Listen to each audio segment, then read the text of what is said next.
Alright. Dito tayo ngayon sa ating additional material for quiz assignment number 5 sa ating BAPE 2 Odd Probs Part 1. So, yung Audito PP ito. So, without further ado, let's start.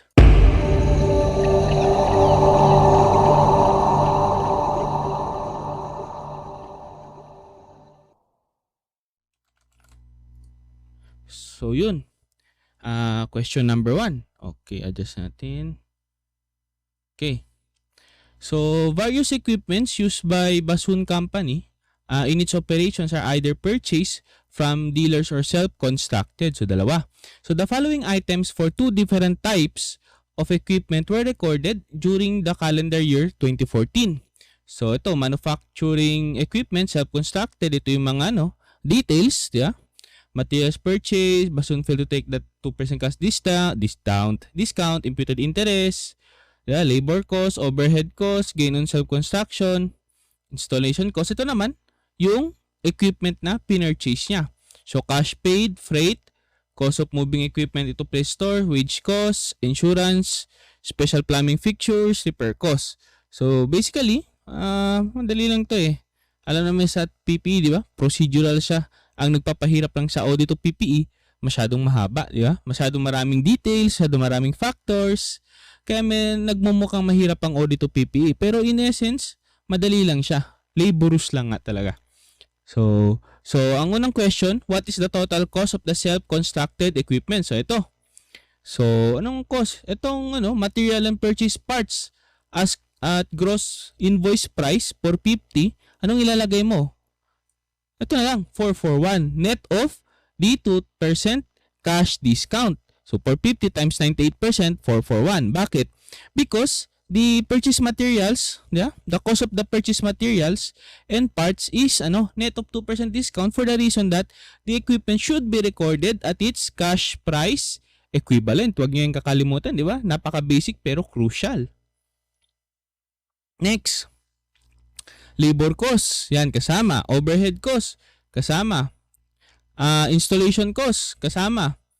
Bakit? Di ba? If you can still remember, nasabi ilang beses natin ito sinabi sa di ba? Anong cost ng PPE? Yung mga magkano mo siya nabili? Any additional cost that would require you to spend in order to put the PPE in a certain condition na kung saan magagamit na siya ng company, and any restoration cost, di ba? Saan na ba yun? Dito PPE. Ayan. Andito, di ba? Yung pinakita kong itong PPT na to, sa discussion natin for audit of PPE. Di ba? Sana yun? Di ba? Purchase price, cost direct attributable, di ba? O after deducting trade discounts and rebates, direct attributable, initial estimate of dismantling and restoring, di ba? Don't forget the basics, kapatid. So, yan dito. Ang gain, din na yung kasama. So, ang answer is 734,600. So, that is letter C. Hindi ko pala nilagay dito ng So, question number 2, what is the total cost of the store equipment na pinurchase mo? So, yun. Una, cash paid for the equipment, kasama yan. Freight and insurance cost while in transit, of course, 3.5K. Cost of moving the equipment into a place, at store, 1.2K. Siyempre, di ba? Directly attributable in bringing the asset to the location and condition necessary for it to be capable of operating in the manner intended by management. Okay, paulit-ulit tayo dyan. Repetition is the key. Wage cost for technicians to test the equipment. Yes. Insurance premium paid during the first year of operation. Hindi na. Kasi the equipment was already in a condition for it to operate as the management intends it to be. So, hindi nakasama yung insurance premium. Kung insurance yan, for the cost of moving na freight and insurance cost kasama. Pero ito, insurance, ginagamit ng equipment. So, hindi na yung kasama sa cost niya. Wage cost technician, special plumbing. Ito, kailangan for this equipment. Yeah? Installation cost yan, basically. Repair cost incurred in the first year of operations. Hindi. So, ito lang. Add mo sila. Dang-dang. 194,900. Letter D. Okay, next. Ito, same lang sigla natin nung sa lecture video for this topic o dito PPE, same lang to, di ba? Maraming gagawin, napaka-procedural, but madali lang.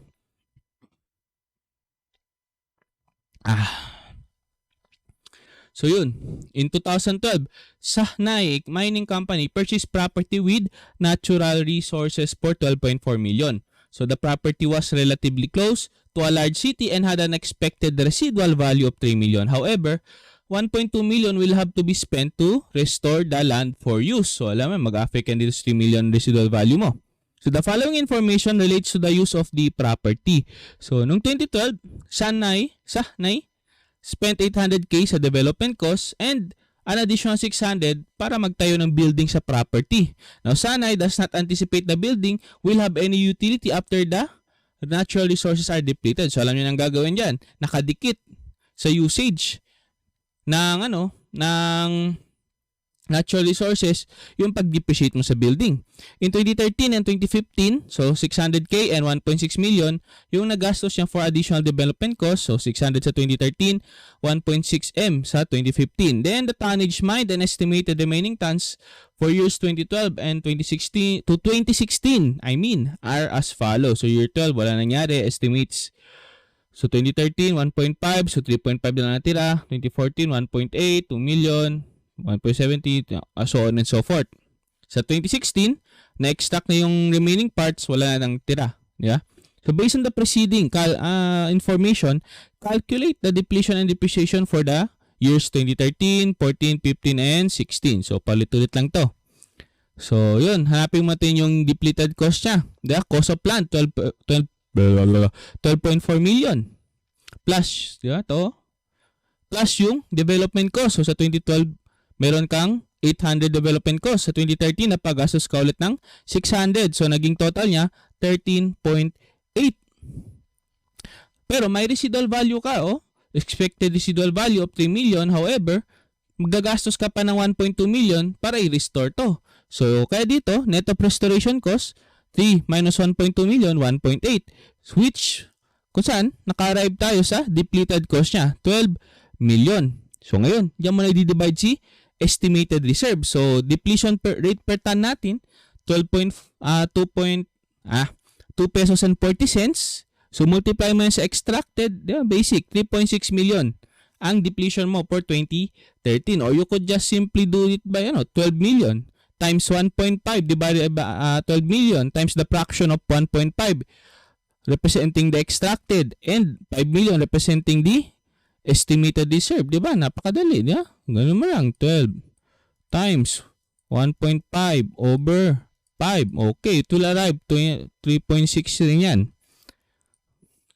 So, depreciation naman, anong answer? 3.6 million o dalawang 3.6 million. Hanapin natin yung depreciation for 2013. So, building cost, di ba dito? 2012, nagtayo ka ng building, 600k and wala na siyang other use maliban sa utility for the natural resources, di ba? So with that, 600k divided by estimated reserves of 5 million. So 12 cents yan. Depreciation per ton natin. So multiply by the tons extracted, 1.5 million. So 180,000 yung depreciation mo for 2013. So that is letter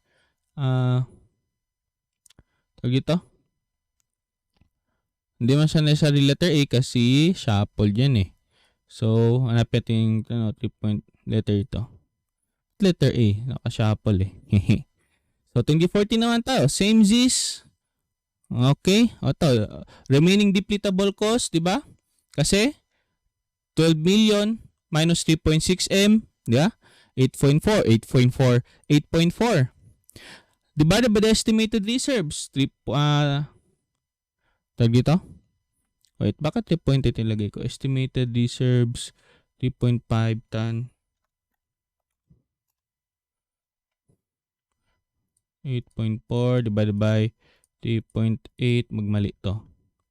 2.2105. Ano ba ang estimated reserves na to? 3.8 divided by estimated reserves. Okay. Nag-pause kasi yung voice meter. So anyways, continuing, nag-pause yung voice meter, yawa. Nag-lag kaya nawala yung audio kanina. So pinos ko muna. Anyways, saan tayo dito? 2014 na, no? Okay, goods. Saan ito? So, yun. Remaining depletable cost, gaya na sabi ko, 8.4 na lang tira kasi yung 12 million, yeah, yung 12 million, saan ito yun? Itong 12 million, nabawasan na yung 3.6 dyan, na na-compute natin as depletion for 2013, so 8.4 na lang siya. Divided by the estimated reserve. Sir, saan nanggaling yung 3.8? Tandaan nyo, yeah? For the year 2014, 1.8 yung na-extract mo, 2 million yung natira. So yan, 3.8 yung total reserves mo. Estimated total reserves for 2014. Tandaan niya, 1.8 plus 2. Hindi yan basta 3.5 kasi yan yung 3.5 kasi yan yung data mo as of 2013. Pero nung nag-2014 na, yung bagong data na meron ka, 3.8 yung total estimated reserves. Kung saan, out of that 3.8, 1.8 na yung na-extract mo. So, sana yun? Kaya yan, 3.8 nandito. Diba, divide mo sila. New depletion rate per ton mo, 2.21 million times the extracted of 1.8. So, 3,978,000 na yung depletion for 2014. Or you could just simply do it of 8.4 times the fraction of 1.8 and 3.8, di ba? Over 3.8, di ba? Ganyan, simple, 8.4 times 1.8 divided by 3.8, di ba? Tapos, 3.8, ganun. Kaya sa calc, madali lang. So, that is 3,000,007. So, may kapareho siya. Hanapin natin depreciation for 2014. So, book value ng building natin, 600. Na natin yung 180, di ba? Dito.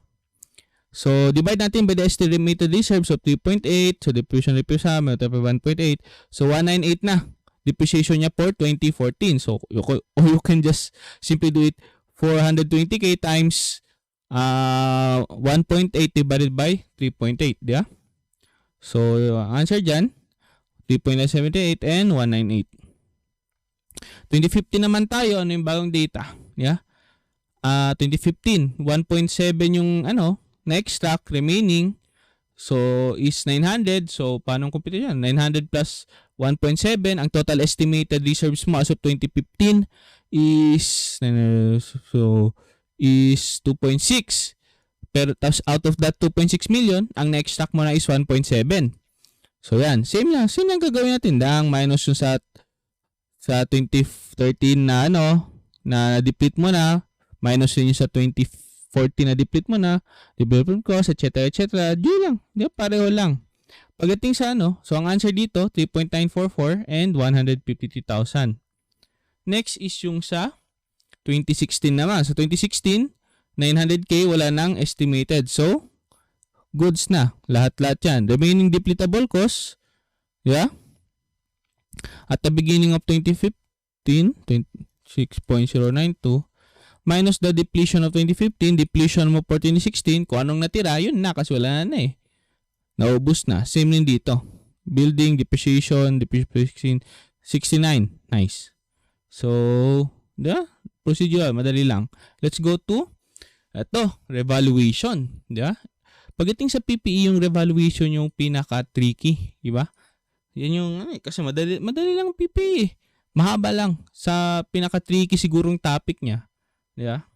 Is yung revaluation. Kasi diba? Initial measurement, isa tayo meron. Cost lang. Pagdating subsequent measurement, naging dalawa na. Cost and revaluation model. And mas gusto tayo sa revaluation model kasi madali lang, di ba? Kasi revaluation model, ano yun?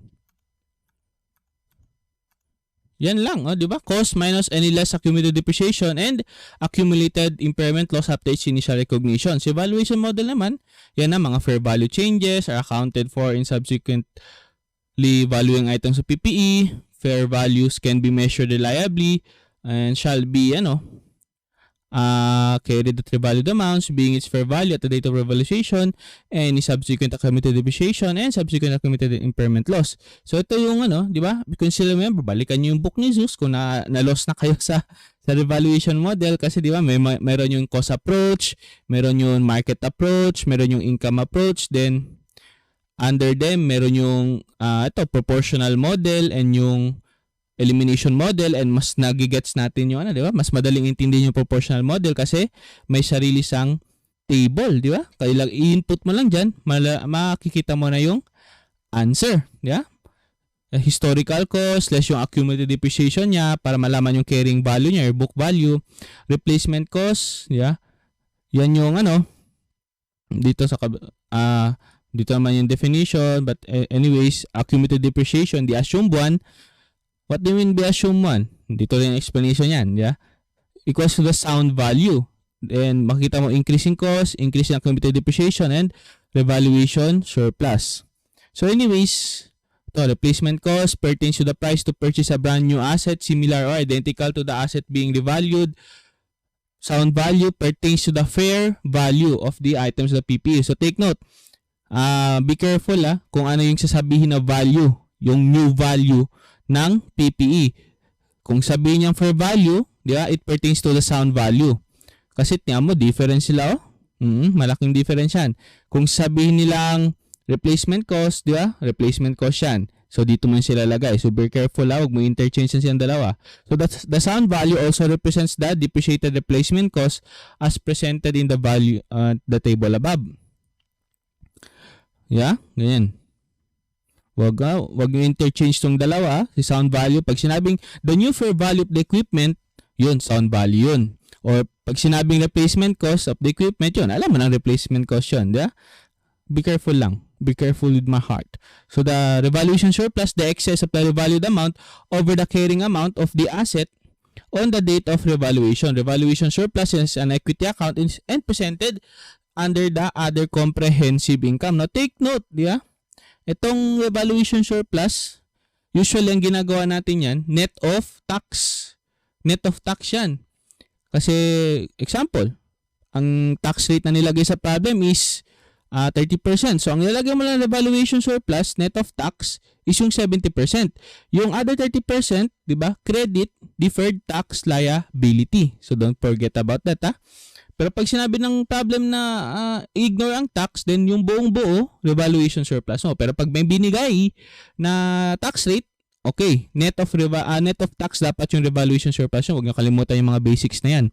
And pagka next year, yung revaluation surplus, marirealize mo yan siya.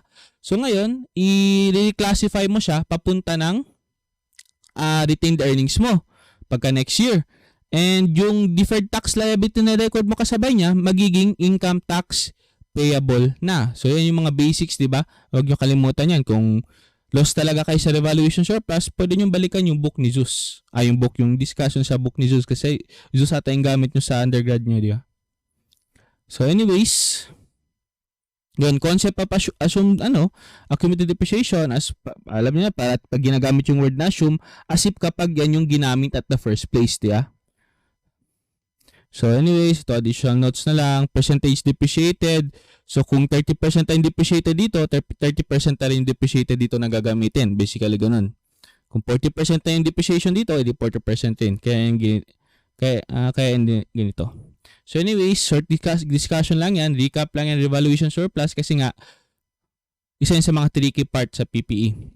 So anyways, Bell's company acquired a machine on January 1, 2014 at a cost of 120K. It was expected to have a useful life of 10 years. So Bell uses the straight line method in depreciating its machinery and equipment and reports na calendar year basis. So on December 31, 2016, after 2 years, di ba?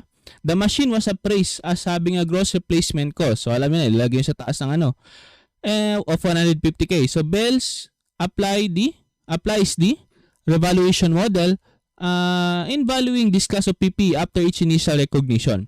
So ang tanong, how much should be credited to revaluation surplus for as of December 31, 2016. So ito lang yun. 'Di ba? Proportional method. Okay, input lang.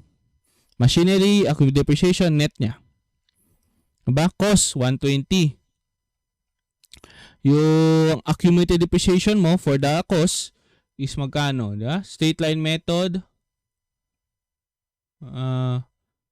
At 3 years pa lang nagdano kasi January 2014, December, 3 years. So, 3/10.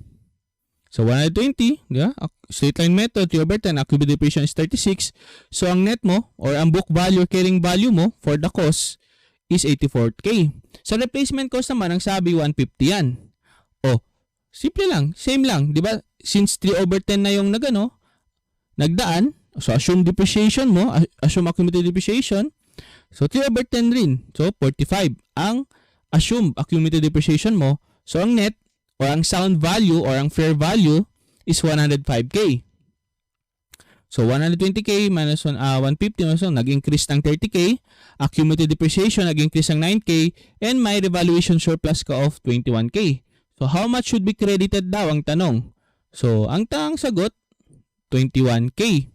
So, ito yung to record the revaluation. Itong pag-record ng revaluation na to, wala tong tax effect. Pero pag may tax effect yan, may deferred tax liability yan siyang kasama. Di ba? So, machinery of 30K, kasi nga, nag-increase And yung accumulated depreciation, nag-increase from 36, naging 45 na yung accumulated. And ito, revaluation surplus, nag-increase, ito, 21K. So, di ba, mas madali kung i-follow yung table. Kung gusto yung elimination method, edi, kanya-kanyang trip yan. Pero, in terms of understanding the concept, in making sense out of it, maganda gamitin yung table. So, ito sinabi dito, di ba? Walang application ng tax. Pero pag may application ng tax siya na mangyayari, deferred tax liability yan. So, kung sabi natin, 31%, di ba? Or 30%. So, if that's the case, magiging 21 times 0.3. So, yun, 6.3 minus 21, 14.7. Yeah? If in case lang may application ng tax. Pero dito, wala man application ng tax. Goods lang. Ngayon, pagka next year, diba, a portion of that revaluation surplus will be realized and will be transferred to retained earnings. Paano malalaman? Anong magiging basis ng amount? Yung 7/10. Yung niya, remaining useful life, if I remember correctly. Yeah? So, ito naman, other way, pero mas complicated way to. So, gamitin na ito sa taas. Pero itong other way na to, basically, kinancel out to siya. Diba? Itong 36, then pinalitan ng bago. O kinancel out yung 36. Ba? Accumulated 36, natanggal niya yung 36, then nagkaroon ng balikan. Diba? Accumulated ito. So anyways, revaluation 20K, machinery 20K, saan yan nanggaling? Ito, 20K, 21K yan, di ba? Kaya ganyan nangyari, kinancel out lang. So anyways, mas maganda ito gamitin sa taas kasi mas maintindihan mo. So, saan tayo? Ito, revaluation surplus nitong number 4.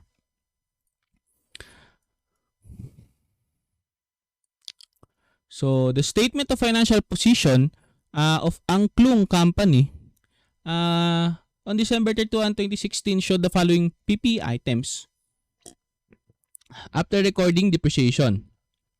So, building 6M, accumulated depreciation 2 million, net niya 4.4, 4 million. Motor vehicle 2.4, accumulated depreciation 800K, so net is 1.6. So, Angklung has adopted the revaluation model for the valuation of its PPE. This has resulted in the recognition in prior periods of an asset revaluation surplus for the This has resulted in the recognition in prior periods of an asset revaluation surplus, so nag-record siya, for the building in the amount of 280K. So, on December 31, 2016, an independent appraiser assessed the fair value of the building to be 3.2 million. Oh, may problema. Kita mo. Bakit saan? Yung net carrying value or book value ng building is 4 million. However, nung in-appraise siya, yung fair value niya, yung kanyang sound value, 3.2. Diba? So, instead of revaluation surplus, magkakaroon ka ng revaluation loss dito. So, in the vehicle, yung sa vehicle naman, in the case of the vehicle, tumaas to 1.8 from being 1.6. So, assume that the building and the motor vehicle have remaining useful lives of 25 years and 4 years, respectively, with zero residual value. So, the company uses the straight-line method of depreciation. Ignore income tax application. So, hindi ka mag-deferred tax dito. So, the entity to record the revaluation surplus of the revaluation of the building should be a debit to. So, building daw. So, similar. Proportional approach. Proportional method. 6 million. 2 million. Ano tong 1.3 sir? Then 1.3 dapat slash yan. 1/3 kasi straight line method ang pag ano sa kanya previously, di ba? 6 divided by 2. So, kalahati na yung nabawasan. 1/3 na yung nabawasan. Di ba? 2 million out of the 6. So, ganyan yan. So, similar. 4.8 na daw yung ano. 4.8. 3.2 yung fair value. So, yan yung sound value niya. Di ba? Klinaro ko kanina, be careful kung replacement cost or sound value yung gagamitin. Pag sinabing fair value, alam mo ng sound value yan dito sa baba. Yeah? So, ngayon, gross up mo lang. Yeah, gross up mo lang. Kung ang accumulated depreciation is 1/3, then yung net is 2/3. So, alam mo itong 3.2 is yung 2/3. So, gross up mo lang para malaman mo yung buo. 4.8. Okay, malaman mo yung 1.6. Diba? Pinakita ko yun dito. Diba? It is basically this. Diba? No, diyan nakatulong yan. Ito sa baba. 'Di ba? So going back. So meron ka ng value niyan. So 'yun. Building mo bumaba, nag-decrease of 1.2, accumulated depreciation nag-decrease ng 400, ang net yung ang book value or carrying value, no? Bumaba. Ang sound value mo, ang fair value mo 3.2. So ang revaluation loss mo, hindi surplus, loss. Yeah? Instead nag-increase kasi bas bumaba pa eh. 800k yung revaluation loss mo. Ngayon naman, ito na yung journal entry approach. Diyan mo, ang accumulated depreciation mo, from being 2 million, naging 1.6 na lang. So, kailangan mong bawasan yan. Kaya debit, accumulated depreciation. Diba? Ito pa, nag-record ka ng revaluation surplus. Diba? Nasobrahan ka. So, i-reverse mo rin yan. Close mo yan. And, meron kang revaluation loss of 800. So, 800k minus 280, yun. 520. Ngayon yung building mo, nabawasan din, di ba? 1.2, from being 6 million, naging 4.8 na lang, 1.2. Di ba? So, take note, kung revaluation loss yan, anong gagawin mo? Di ba? Sa tax implication, if meron, deferred tax asset. Sir, bakit anong logic niyan? Balikan nyo yung PS12 nyo, yung income tax. Kasi nga, yung revaluation surplus, it is like a gain on your part. So, since nagkaroon ka ng gain on your part, as of now, although hindi pa siya na-realize, it is considered to be a deferred tax liability. May gain ka ng nakuha, pero hindi pa na-realize. So, dyan lang yan. Yeah, dyan lang yan. Kaya yung tax implication yan, deferred tax liability. Siyempre, nagkaroon ka ng gain eh. So, may tax implication yan. On the other hand, dyan sa revaluation loss, siyempre, loss yan sa'yo eh. Loss yan sa'yo. So, hindi ka na, magagamit mo yan siya basically as deduction. Kaya may deferred tax, ang kasama niyan is deferred tax asset, if I remember correctly. Deferred tax asset. So, the moment na ma-realize na yan, di ba, pagka next year, so, yung valuation loss, i-close mo sa retained earning, then yung deferred tax asset mo, maging income tax, income tax asset natin. Basta sa PS12, yung sa income tax, PS12 ba yan? Basta yun yung naging basis dyan. So, revaluation surplus, kadikit yung deferred tax liability, the moment na ma-realize na sa pagka next year, yung portion niya, i-divide din yan based sa, ang basis yung depreciation ng asset na kung saan siya nanggaling. So, So, magiging i-close sa retained earnings, and yung deferred tax liability, magiging income tax liability na. Same din sa revaluation surplus, pero deferred tax asset sa kanya. So, additional note lang yan. Mga basics na kailangan tandaan. So, ang tanong, the entity to record the revaluation of the building should include a debit to. So, revaluation surplus. Saan yan? Revaluation surplus, 280k. Revaluation loss, 520. So, okay. So, ito yan. Tama na. Debit. So, what is the depreciation for 2016? So, basic na lang to. Diba? Remaining useful life, 25 years, 3.2 divided by 25 years, 128. Motor vehicle, 1.8 divided by 4, 450. So, sa revaluation na to, motor vehicle, may ano yan, So, ang gagamitin mo, revaluation surplus, yeah, one of, ito, or revaluation loss, yeah, 1 divided by 25, yun, realize mo yun. Basta ka, tag dito, nakalimutan ko yung proper word. It is relative or it is the same kung paano mo di-depreciate yung building sa way na i-realize mo yung revaluation surplus into the retained earnings. So, don't forget about those basics. Katatanong yan. And, tandaan, pagdating dito sa mga revaluation surplus, tingnan nyo yung mga tax implication. Kung sabihin na problem mo lang tax, kung may tax, may binigay na tax percentage, alam nyo na, may tax implication yan. So, 578. Problem number 5, last number. Revaluation in ba to? Okay, revaluation ulit. So, Koto Incorporation purchased machinery on January 1, 2015 at a cost of 100K. It is being depreciated using the straight line method over its projected useful life of 10 years. At December 31, 2015, the assets fair value was 112,500. So, accordingly, an entry was made on that date to recognize the revaluation write-up. So, an impairment was detected on December 31, 2017 after 2 years. And the recoverable amount of the asset was determined to be 68,000. So at December 31, 2018, the fair value of the asset was determined to be 73K. Okay. First question was, what amount of revaluation surplus should be credited directly on the directly to equity, on December 31, 2015? Cost of the machinery, 100K to, mabilis ang 100K accumulated depreciation. 10 years man yung useful life niya, 10 years, straight line, after 1 year. So, 10K yung accumulated depreciation niya. Ang carrying value is 90K. Then, ang kanyang fair value, parang nag-table rin to, pero to mabilis ang approach. I think it is the elimination method, di ba? 112.5K. So, ang revaluation surplus mo is 22,500. Number 2, what is the revaluation surplus balance at December 31, 2017 before the recognition of the impairment loss? So, ito, revaluation surplus mo as of nung ito, 2015 is 22.5K. Then you na-realize mo na through depreciation nung 2016 and 2017 is 5K. Di ba? Ito yung sasabi natin. Ito na yung na-transfer sa retained earnings. Diba?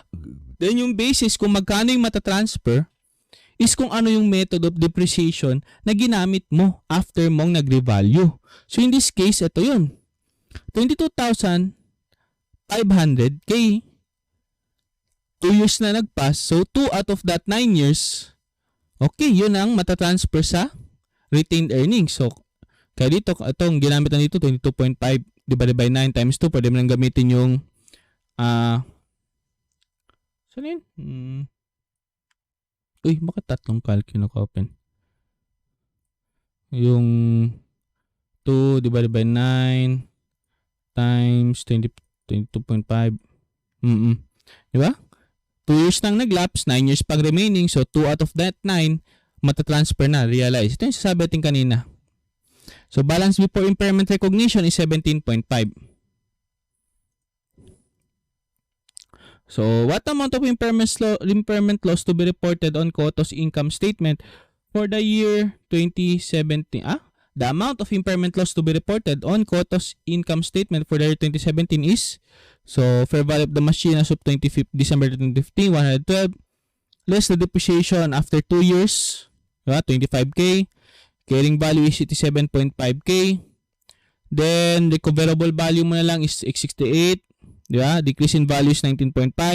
Then, yung revaluation surplus mo, 17.5. So, ang impairment loss mo is, diba? 2K. 2K. Now, bakit kaya binawas mo na sa revaluation surplus? Kasi yan yung rule. Kapag may revaluation surplus, yung impairment, yung decrease, kumbaga, ito, yung decrease, una mo nang i-apply sa revaluation surplus. Kapag naubos na yung revaluation surplus, di ba? yung remaining balance siya, naubos na, yung excess, sa impairment loss na siya, i-recognize. Ganyan yung rule, di ba? Tandaan nyo, huwag nyo kalimutan yan. Una mo nang i-apply sa revaluation surplus yung decrease, any excess sa impairment loss. So ganun yan. Ngayon kapag nagkaroon ng reversal, 'di ba? Kasi bigla, 'di ba? Pang impairment nag-increase ulit, 'di ba? Yung revaluation increase, i-apply muna first sa impairment loss that was recognized previously. Then yung excess, credit mo na sa revaluation surplus. So vice versa, 'di ba? Paulit. So ulitin na natin para tumatak. Pag na-impairment, una mo nang i-apply sa balance ng revaluation surplus. Yung excess, impairment loss. Kapag nagkaroon ng reversal, unang i-apply sa balance ng impairment that was recognized previously. Then, yung excess sa revaluation surplus. Isa yun sa mga basics ng revaluation method. Ulitin ko, pag nalalos kayo sa revaluation, normal lang yan. Hindi yan problema. Don't put down, wag yung i-down ang sarili nyo.